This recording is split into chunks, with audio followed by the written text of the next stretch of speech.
Hello and welcome to today's show. I am Brenda Holt with AARP Arizona. AARP is the nation's largest nonprofit, nonpartisan organization dedicated to empowering people 50 and older to choose how they live as they age. With a nationwide presence and nearly 38 million members across the nation and approximately 900,000 in Arizona, ARP strengthens communities and advocates for what matters most to families: health security, financial stability, and personal fulfillment. In the month of April, AARP helps consumers know what they can do to protect themselves and their loved ones from fraud.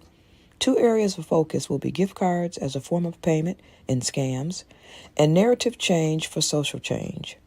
AARP is your wise friend with resources to help consumers spot and avoid scams and a fierce defender that is advocating for better protections on your behalf. Visit us at aarp.org/Fraud Watch Network. Thank you again, and with that, I will turn it over to Marshall. Ladies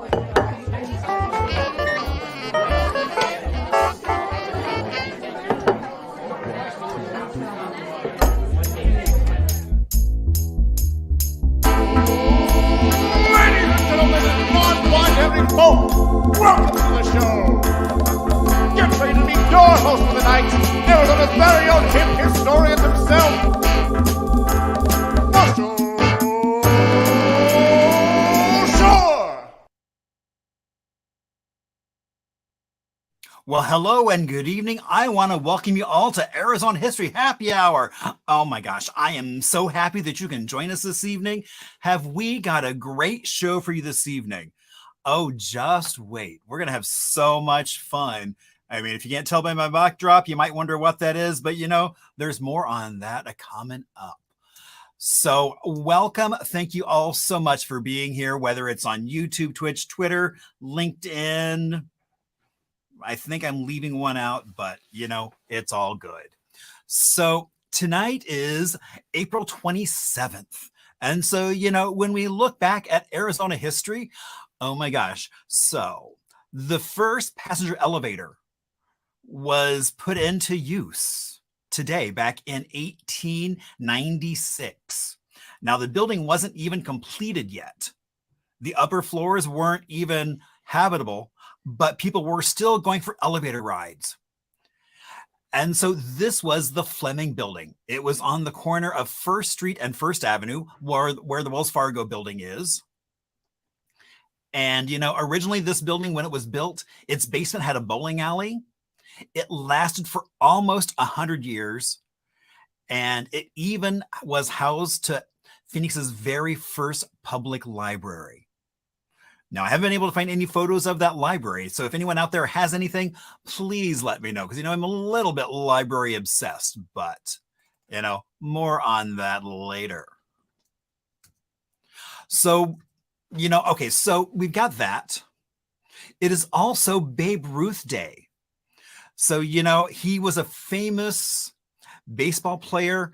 So many hitting records, so many accolades, was a influence on so many youth. They saw him, and in the mid-40s he was diagnosed with throat cancer, and that very next year they decided to have Babe Ruth Day as a way to just celebrate and honor him while he was still around.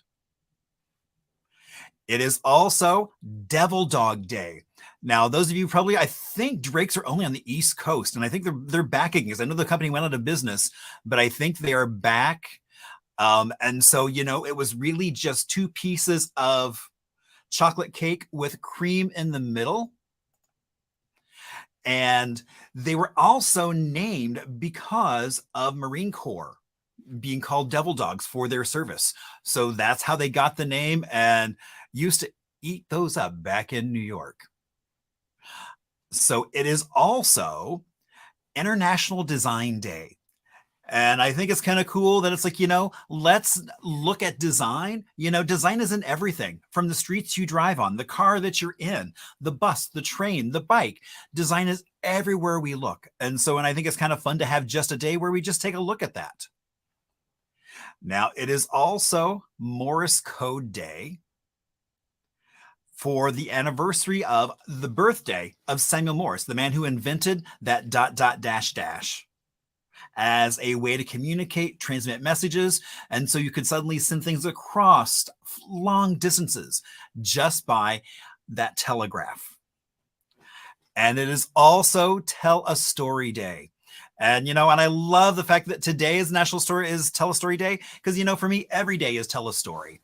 And that's what we do here on Arizona History Hour, is we tell stories and get to know more about where we are.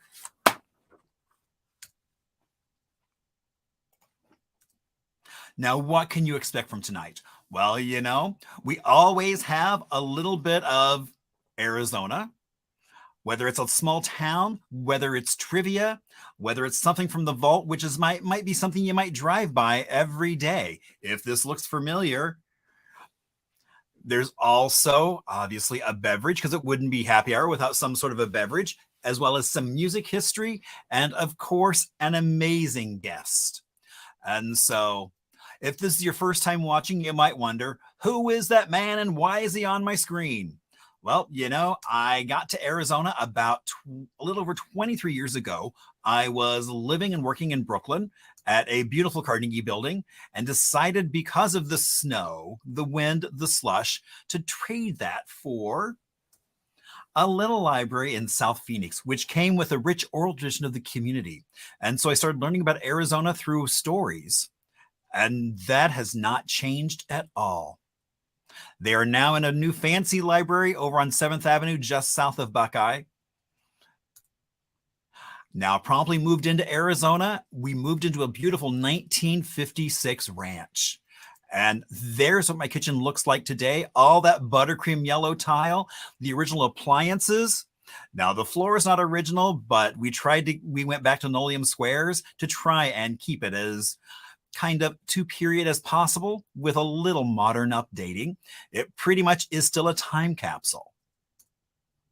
Now, as soon as we got here, all we kept hearing about how there was no history, but I knew that wasn't true, because every time I went somewhere, whether it was on a bike, in a car, on a bus, on a scooter, on foot, it didn't matter. I kept running across so many amazing people, places, and stories. And that's what we're celebrating. So I'm also called the Hip Historian. Now, you might wonder, what does that mean? That means I get to play with Arizona history. And coming up this weekend out at the Valley Ho in Scottsdale is Arizona Tiki Oasis. 4 days. 4 days? Yes, 4 days of, because they're actually doing stuff today. It's going to be a celebration of kind of Polynesian pop culture, with lots of music, lots of good food, lots of colorful dressing. I'm kind of a little muted, but this was a Hawaiian shirt. And so coming up the middle of next month, we have dinner and a seance coming up again down in Bisbee. And at the very end, I'm going to show a video that Francine made that includes some of the images from the last few that we've done of those. And I'm so excited, because coming up in a couple of weeks on May 7th is Billy Porter out at Gamage. And so I am giving a pair of tickets away. So if you go to hiphistorian.com, you will see a link there, and you can click on that, put in your name and email, and register for a free ticket. All right. We also have the end of this month, actually the end of next month, the end of May, because I thought, I guess 1 month from now, we'll be doing our last Haunted History Tour before summer kicks in. So join us while you can. And then also this month, because it is National Asian Heritage Month, we are doing a lunch out in Mesa at Stone Tofu House, with learning about the Asian district and kind of what's in the area. So that's going to be a lot of fun. You can actually, if you go to hiphistorian.com right now, you can sign up for that, and it's absolutely free. All right. Now we see several of you. I see Karen has made lemonade for the evening. And so people have found the chat, so please feel free to chat there. You can also reach out to me through various socials. So all of them are Hip Historian prescribed. And now, as we get ready to talk about Little Arizona, I thought it'd be kind of fun since the show tonight is a lot about the 50s. So we are going to talk a little bit about a little town called San Manuel, which is in Pinal County, and it was established back in 1954. Now, it's a fairly new city, but it was originally built as a company town. And it is right along the Arizona Trail, which is an 800-mile trail from Mexico to Utah. And you can bike, you can walk, you can basically do it all kinds of ways. It's really there to showcase kind of that Southwest ecosystems, all the different things that grow there and the terrain. It even goes in and out of the Grand Canyon. So do just a little bit of it is always fun. And it was built as a mining town. Now, all was well and good until the bottom of copper fell out and the mine shut. It permanently closed in the early 2000s, but back in the early 50s, they brought in Dale Webb to build this city. And he brought in one of his friends, Ralph Haver, to design some of the homes. And so down in San Manuel, you can get a Haver home. So you can look here and you're lucky if you find one. You can go down there and there are several. I know there's some on the market right now. So if you've been looking for a Haver, maybe you need something in Southern Arizona. All right. And of course, it wouldn't be happy hour without a beverage. And tonight we are enjoying the El Cid Super from PJ. So it has Western Sun Prickly Pear Vodka, Empress Gin, Simple Soda Company out of Tempe made the local grapefruit soda, Celery Bitters, elote liquor, which I always forget about, but he throws that in all kinds of things, and banana puree.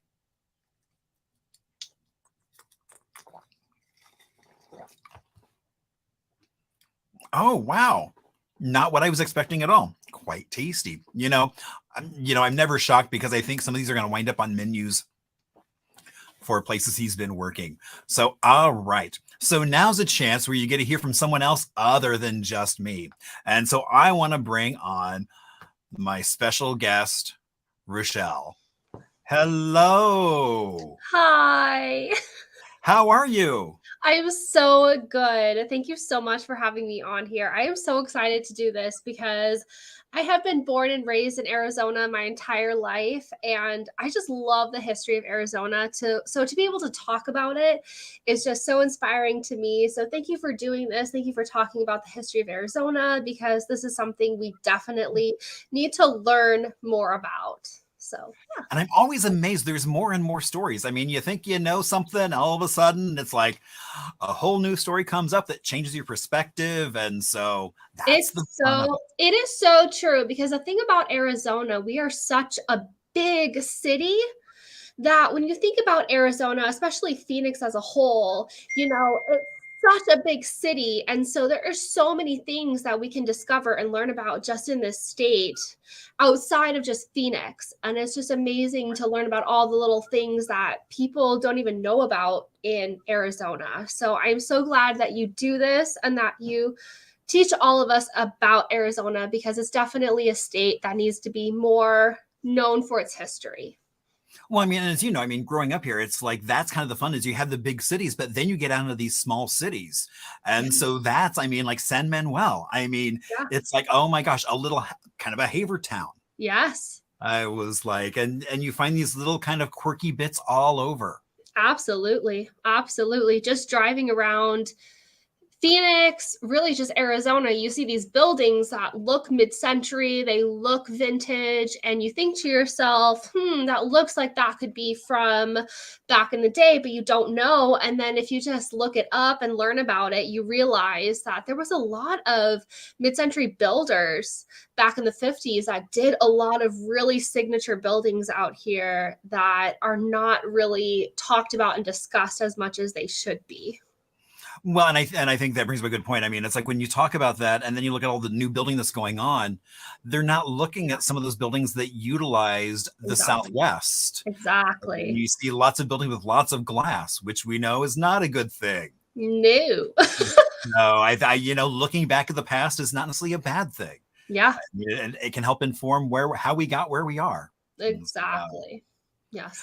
All right. Well, I know we've got some trivia coming up. So okay, so our trivia here is a little different than, if you do bar trivia, everyone's concerned more, what's the answer? And, we are more concerned with the stories behind the answers. That's what I think makes this so fun. So we will go through our questions. We'll then take a little bit of an Arizona music break and then come back and talk about the stories of those answers. And, Rochelle, I have to say, I love your backdrop. I mean, I see some plastic grapes back there. All kinds of fun stuff. Yeah.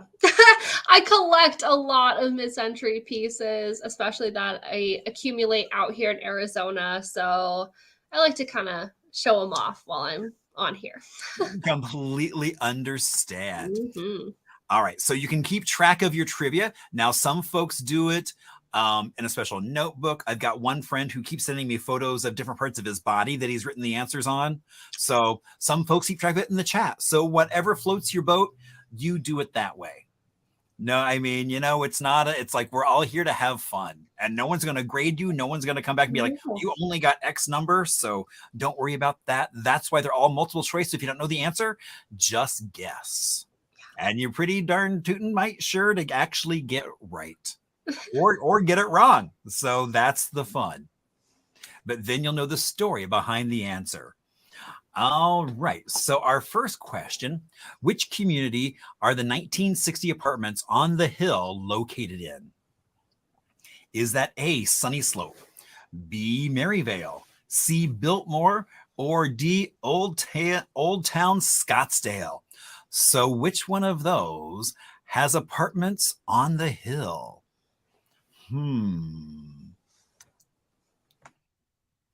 All right. What was James G. Hart's profession? Was he a professor? Was he a home builder? Was he an architect? Was he a scientist?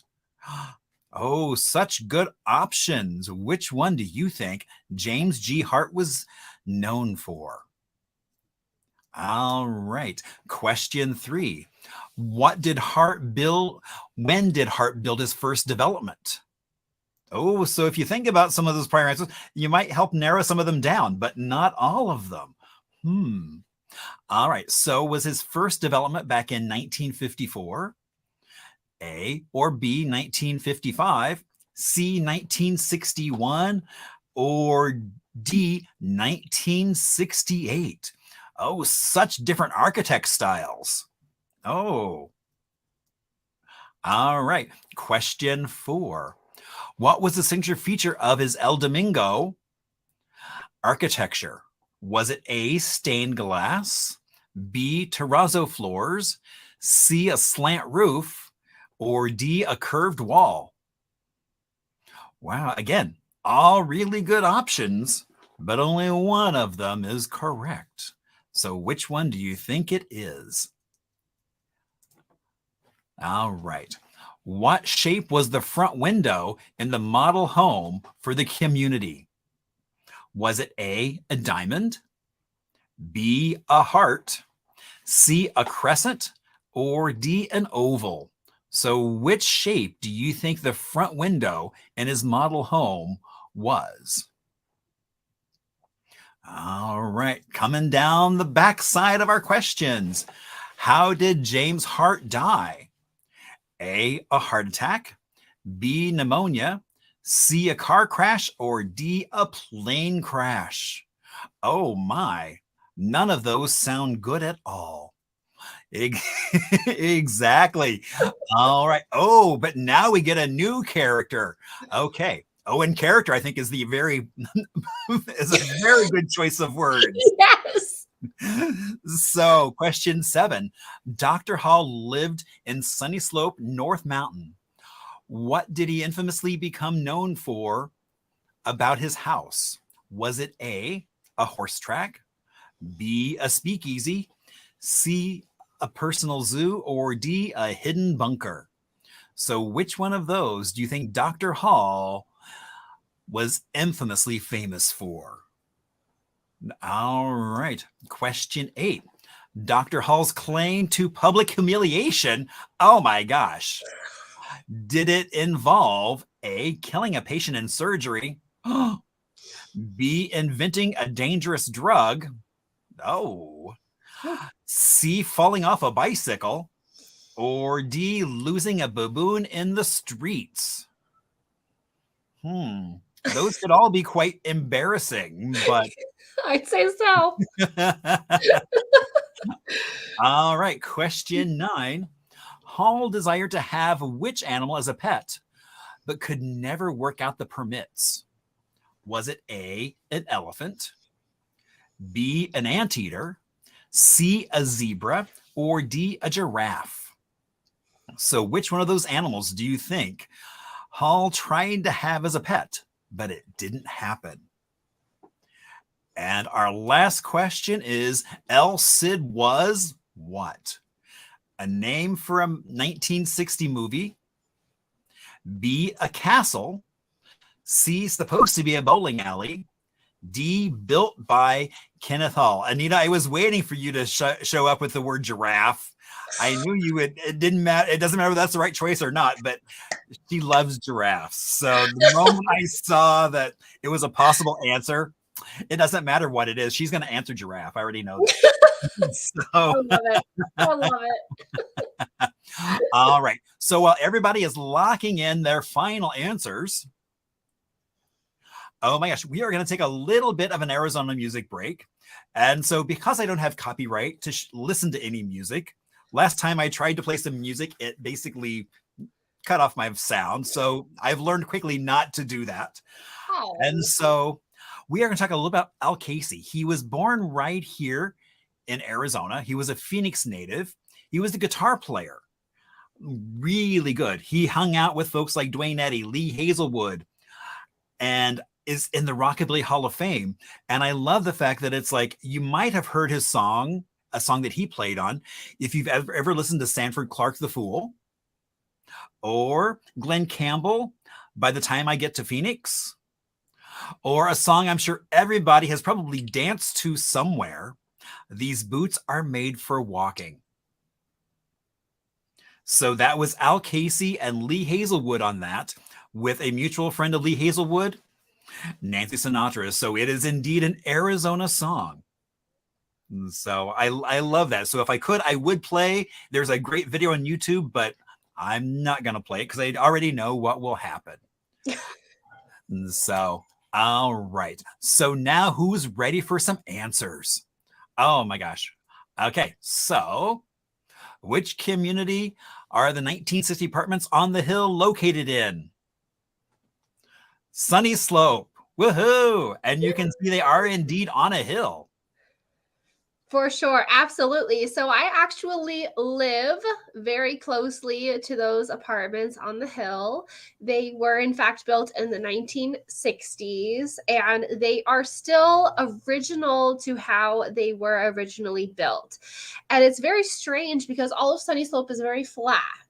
But then all of a sudden we have this random hill in the middle of the Sunny Slope city, and these apartments are just randomly on the hill.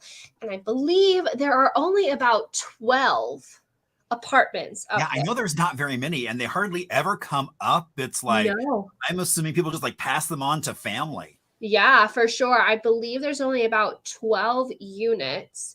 They all have very large windows, and they just look out all on Sunny Slope on that hill. Now, Sunny Slope is located in Phoenix, and it is a small little area, Sunny Slope, but there is a lot of history in Sunny Slope that I feel gets a little bit bypassed out here. But there is a lot of history, and we do have a Sunny Slope little mini museum right next to. I love that museum. Yes. Oh my gosh. Yes, and it just talks about all the little history that Sunny Slope has to offer. And it's just really interesting because it's not a place that a lot of people talk about. So I definitely recommend if you are visiting this area or part of the Phoenix community. Yeah. Well, I think one of the cool things about Sunny Slope is you don't just have this like 50s, 60s vibe going on, but you also have like a lot of architects who have built new, kind of really kind of fun, quirky housing up there.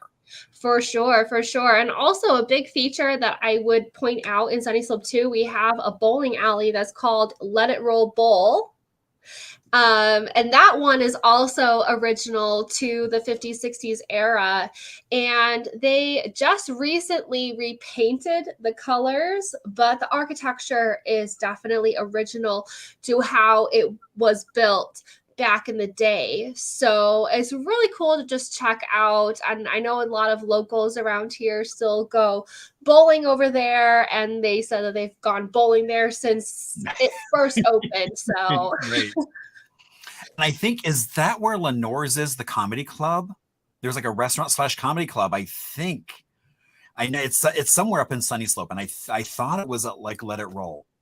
I haven't been there yet, so I can't say for sure. So I don't know, but if you know of another place, you need to let me know. all right. Well, maybe we should go there and have a beverage at some point. Let's do it. Sounds like a date. Yes.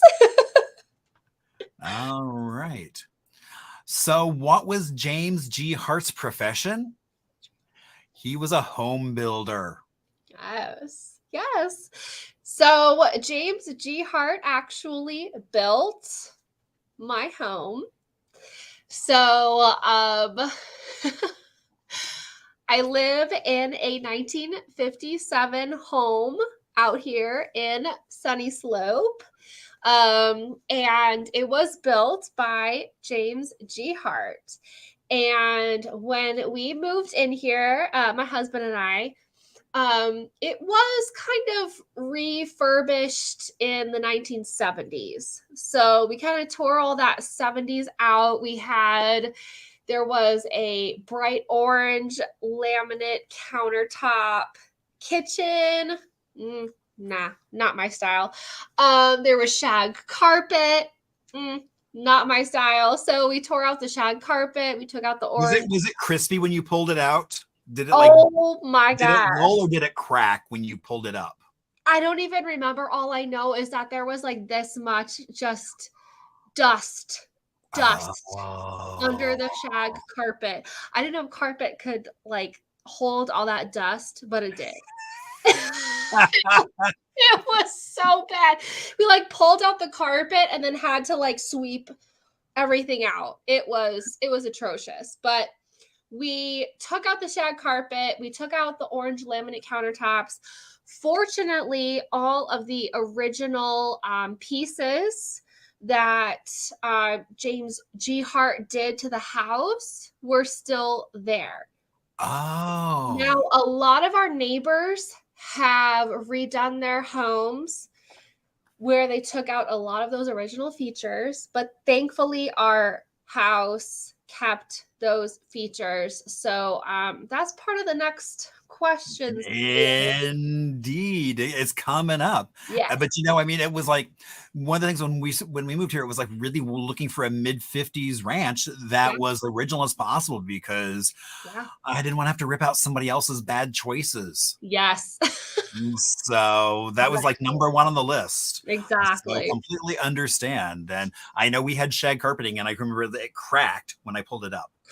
See, I don't really remember that. I just remember there being a lot of dust, but maybe my husband will remember cracking. I'll ask him.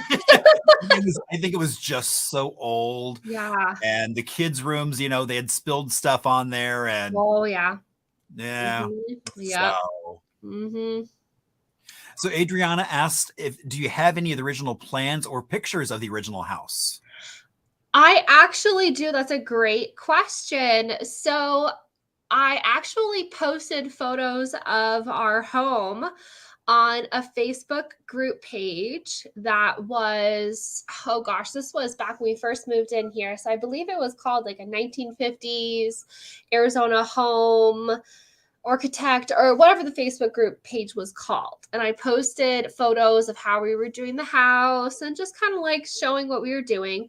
And I had someone part of the group page reach out to me, and her name was Rochelle too, which was awesome. It was amazing. She reached out to me and she was like, hey, I totally recognize this house.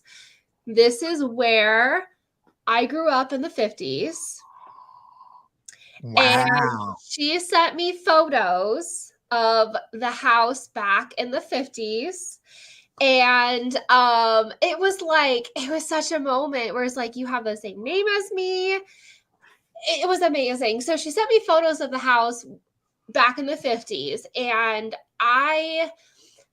everything else was pretty much original with the photos. The only thing that had changed was the kitchen. The previous owner had rebuilt the countertops and the cabinets to be in a different style.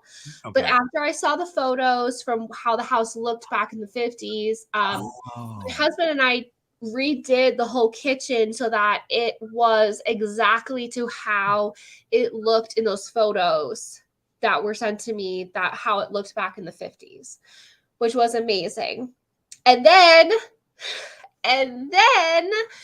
we found a little secret door in the attic. We found a Samsonite suitcase. We opened it, and there were just tons of letters and like so much history brochures and everything of them moving to Arizona, the plane tickets. There was the menu from the plane tickets. It was like a full-on cocktail, was like 99 cents. It was like amazing. So it was amazing how just the mid-century vintage community, how it's kind of a small world and we all can just kind of like link together. So that was awesome to have that connection. Well, it's funny because I mean, it's like I had friends saying, "Oh, it's like with your house, if I got in there, I would just blow all these walls out."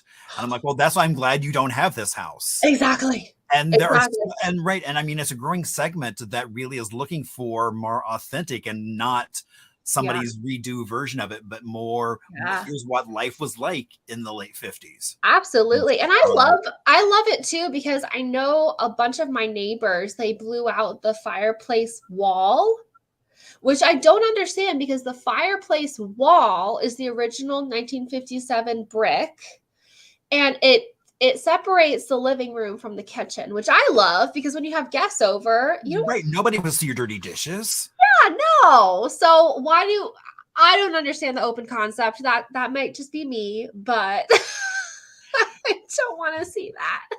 I completely understand. Yeah. All right. So when did Hart build his first development? 1954. Oh, actually, I think I have that wrong. This is when he built his first house. Yeah. So he built his first house in 54. Over on 24th Street and Indian School.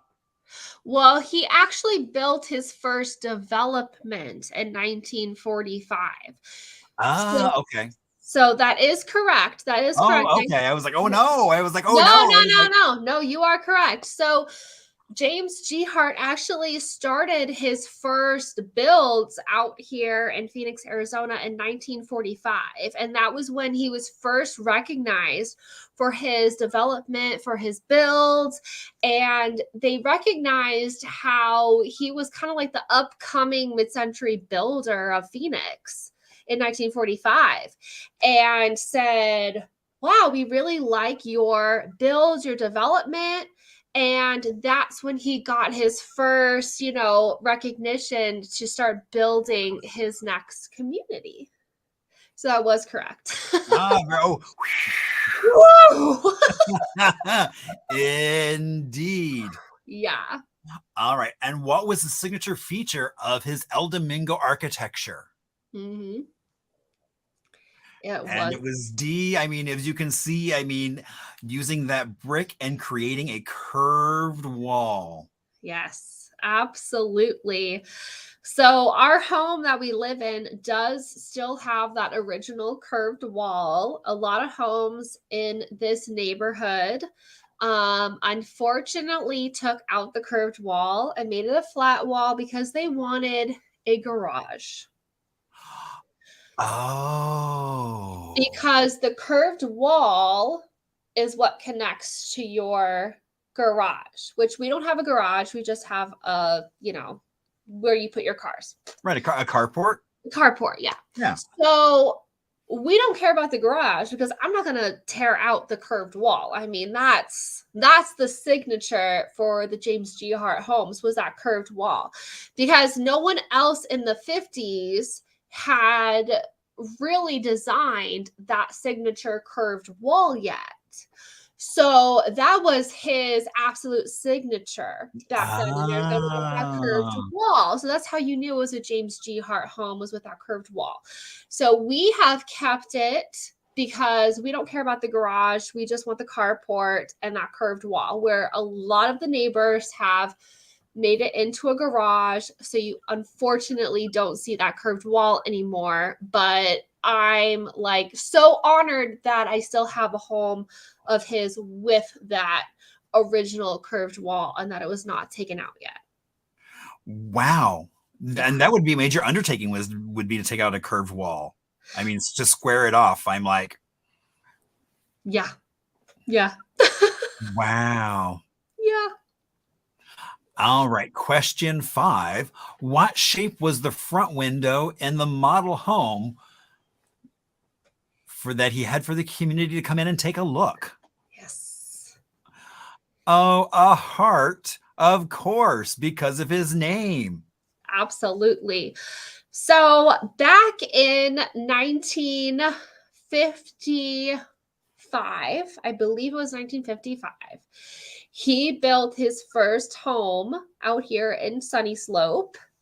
And it is 2, 3, 4, about 5 or 6 homes down from where I live. And Ah. that's where the first James G. Hart home in the Sunny Slope community was built.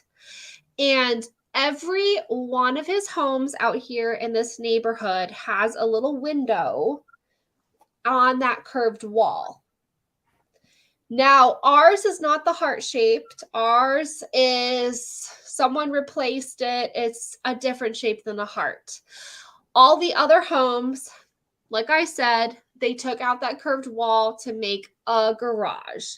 Now, the home that was the original home that he built, they also unfortunately took out that wall, and it's not a heart window anymore. But back in 1955, he made that as the model home, where they had a home parade where a bunch of people could come look at that home and say, you know what, I really like the design of this house. I want my house to look like that. But you could do like different upgrades. So you could say, I want 2 closets instead of 1, and I want my bathroom to have a vanity, or I don't. And so that was kind of like, if you guys know IKEA, it's like when you walk into IKEA and you see the little models, it was kind of like that. It was like a model home that he did. And you could say what you wanted and what you didn't want. And there was a catalog that you could mark what you wanted and you didn't want. But the original window was in a heart shape because his last name was Hart.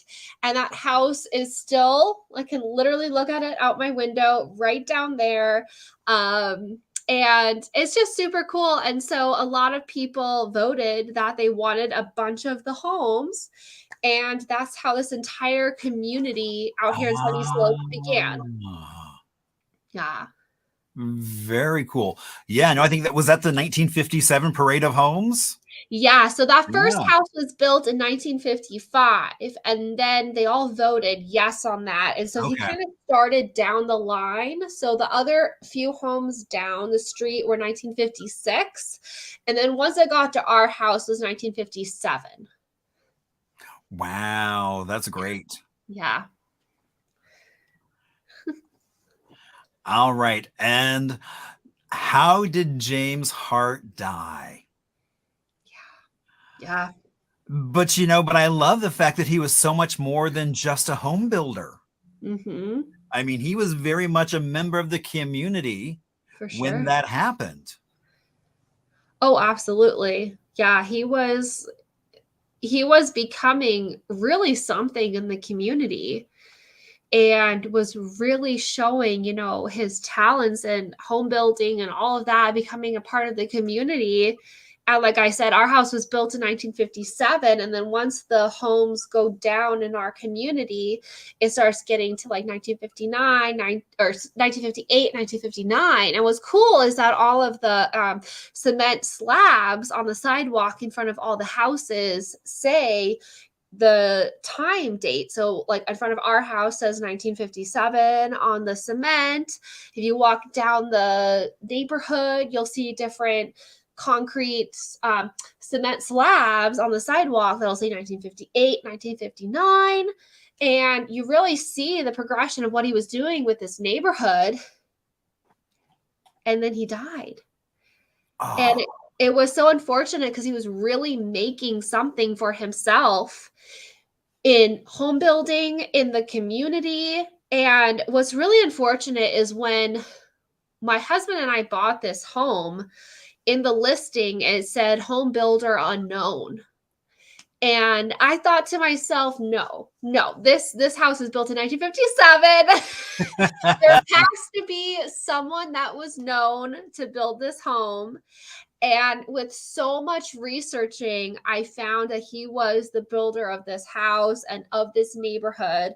Unfortunately, he was only able to build in this neighborhood only 40 homes, which is quite a bit, but in this neighborhood, only 40 homes were his before his car crash. And it's unfortunate because I believe if he didn't pass away from that car crash, he would have become something really big, I think, in the Phoenix community with his architect.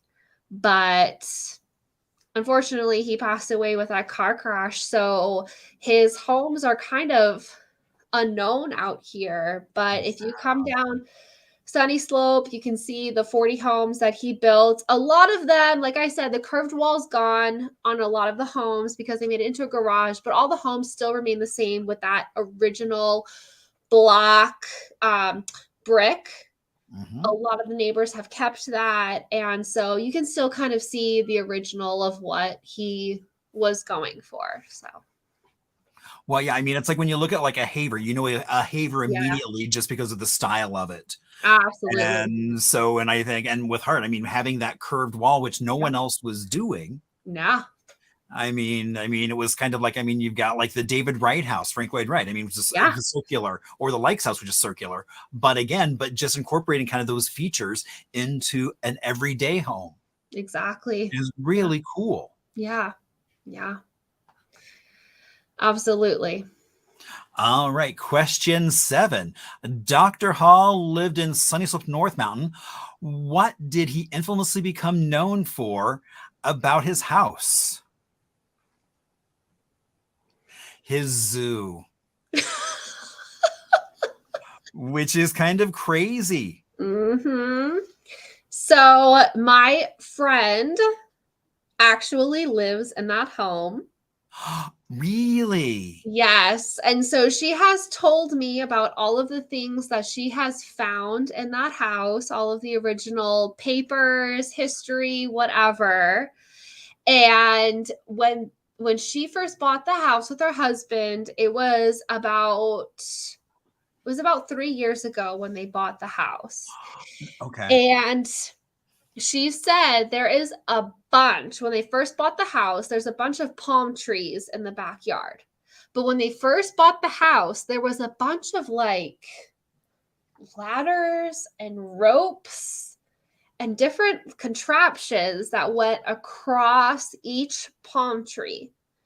And once they researched it and looked it up, they realized that Dr. Hall actually owned monkeys in his backyard, and monkeys actually lived in the middle of the city in his backyard and would just swing from palm tree to palm tree on each ladder and rope.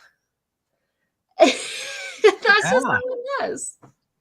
Yeah, I mean, and that's the thing. I mean, he was known for, I mean, it was like, and he also had monkeys he had a hospital. Yes. as well. And so years ago with Modern Phoenix, we did Allison had a home tour that included a lot of Sunny Slope homes. Uh-huh. And so we did a Keep It Weird Sunny Slope tour, looking at some of the fun things in Sunny Slope. And so we went by his house back, and I want to say this is like 2011. It would have been quite a while ago, but it was like we didn't, at that point they were still working on the home, and it wasn't really somebody was living there, but it wasn't tourable. So we just kind of drove by and talked about that. Okay. I will get you in contact with my friend that lives there. Oh my gosh, I would love to see what the inside of the house looks like. She has kept, I believe, everything. I toured her entire house. She put me on this whole home tour, and she has kept pretty much, I believe, everything on the inside original. She was showing me all of the inside. The ceilings are all wood panels, and the original fireplace. It's all pretty much original on the inside. So I'll give you that contact because it was that would be amazing. Now I do want to say, now there were rumors that he was testing medications and things on those monkeys, and that is not true. I believe she, with all of her papers she found in the house, I don't remember her telling me anything about testing things on the monkeys, but he was one of the first doctors to really test about abortions. Oh. So the hospital he has on the hill, so back in the day when he first built that hospital, that wasn't legal. But he was doing private abortions in that hospital. Oh, wow. And he didn't really know what he was doing.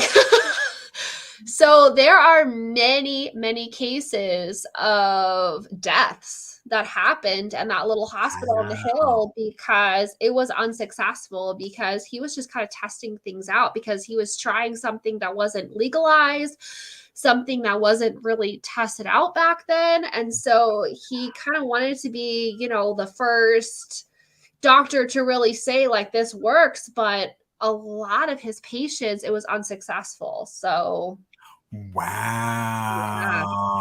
Yeah. And my friend found a lot of those like articles and papers in that house when she moved in there. So crazy stuff. Yeah. Well, and I also know he got in trouble for billing things that didn't really happen.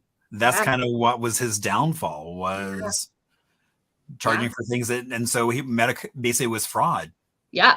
What was his major downfall? Yeah, absolutely. He was trying to test the boundaries with animals, architects, medical, literally everything.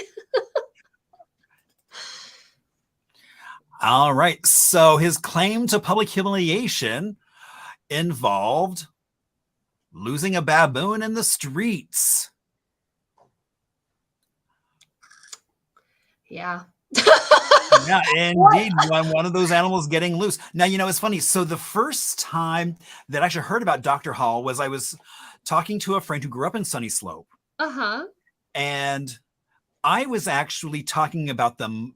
He started talking about the monkeys. Uh-huh. I thought he was talking about when the monkeys performed at the Coliseum, and it wound up in their TV show. And so we're having this like two separate conversations, and I'm realizing we're not talking the same thing. And I'm like, what are you talking about? And he's like, as kids, it's like, I guess outside the hospital, the cages were still there. Mm-hmm. And so it would be kind of a dare to another kid about saying, hey, I dare you to go up to one of those cages. Even though there was nothing in them, but still just that. Oh yeah. Wow. That's crazy. Indeed. So so those monkeys were famous, and his son actually said that, he loved those monkeys. Wow. Yeah. So. Yeah. All right. Oh, Anita's going to be so happy. I can hear her cheering for joy. because Dr. Hall wanted to have what animal? Giraffe. Yes, absolutely. So when I was touring my friend's home that lives in Dr. Hall's home, she showed me the backyard and she showed me, so they have a big pool that's in the backyard, but then there's this random lot on the side that's just this big lot that's just cement. And it's really random looking because it kind of goes downhill a little bit and it's just this little pit. And I was looking at it and I said to my friend, so what is that? And she Right. said, so when we bought this house and we found all this paperwork and all this research, I guess Dr. Hall was trying to create his own zoo in the home slash hospital. And alongside the monkeys, he wanted giraffes. And so he created this whole lot space for giraffes. And then he tried to get it legal so that he could have giraffes in his backyard in the middle of the city. And it got denied because the city said, I don't think we should have giraffes here. So it is now a basketball court. The previous Wow. owners made the whole lot just cement. There's some basketball hoops, and that's about it. But when I looked at it, it didn't look exactly like a basketball court. It looked a little bit random. That's why Kind of I jinky asked. because it was not a, oh, that is how funny. Yes, yeah, it doesn't look like it was made to be a basketball court because it wasn't, and it is now because you can't have giraffes there. That is so funny. And I want to show you Anita's response. She's like, the answer is always giraffes. And so I guess we need to putting more giraffes as possible answers. That's my takeaway from that. I love it. All right. Oh, and then we're coming up to our last question. And El Cid was what? All of the above. It was named for a 1961 movie starring Charlton Heston and Sophia Loren. It is indeed a castle that still stands today. Was supposed to have a bowling alley in it. And it was built by Dr. Kenneth Hall. Now, it's funny. It then was also an indoor hockey arena because it's huge. Wow. So they were doing indoor hockey classes. And so I stopped by there once and they said, oh, we have people stop by and say, oh, yeah, my dad worked on this building because mom had her gallbladder taken out at the hospital and they couldn't afford it. And so he put them to work on this building. So the building is now owned by, is now a DES office. Oh, wow. And inside it was full of terrazzo, that columns that were meant to look like trees, terrazzo. So it had this medieval theme going throughout the whole place. And from my understanding, all of that has been covered up or taken down, which is kind of sad. But the doors, I think, are still the original doors. And they were all like these hand-carved doors with figures on them and everything. So, it was quite the treat to get a chance to see. Wow. And so, yeah, so it was at a time where Sunny Slope was quickly growing and there were lots of families moving in and there weren't anything for the youth to do. So he started building this, I think, as really a thing for youth. There was supposed to be a restaurant in there. One of the back turrets was a chimney for I guess like the fireplace that was going to be used for cooking. So all kinds of just go drive by. It's like 19th Avenue in Peoria. Wow. See, I didn't even know about this at all. So yeah. So it's just one of those amazing things that is still, and you drive by and you just wonder why is there suddenly this Moorish castle in the middle of Phoenix? Yeah. Wow. That's amazing. So, indeed. Wow. So, oh my gosh. So Rochelle, thank you so much for coming on and sharing I mean, kind of you're just, I mean, what I love is I can see the excitement about the discovery of your house, and it kept getting bigger and you kept finding more and more and more. And all of a sudden it's like, oh my gosh. Yeah. Yeah, no, it was really amazing to discover, like I said, when our house was listed, it was an unknown builder, but I was like, no, there has to be a builder, and just all that digging, and so, just researching all of that, it was just so exciting.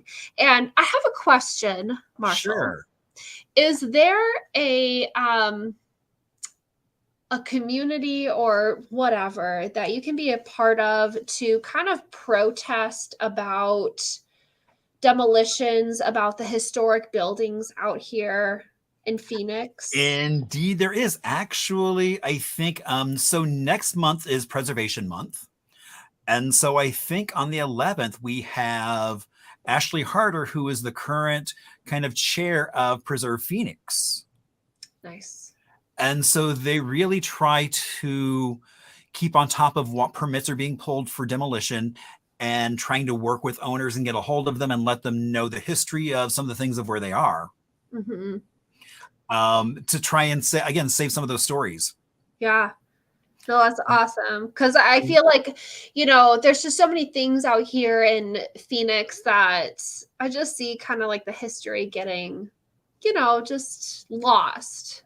And there's so many times I want to be a part of something to really, be a part of something to keep that history alive. And, and so. Right. And I would also say, there's always Modern Phoenix as well.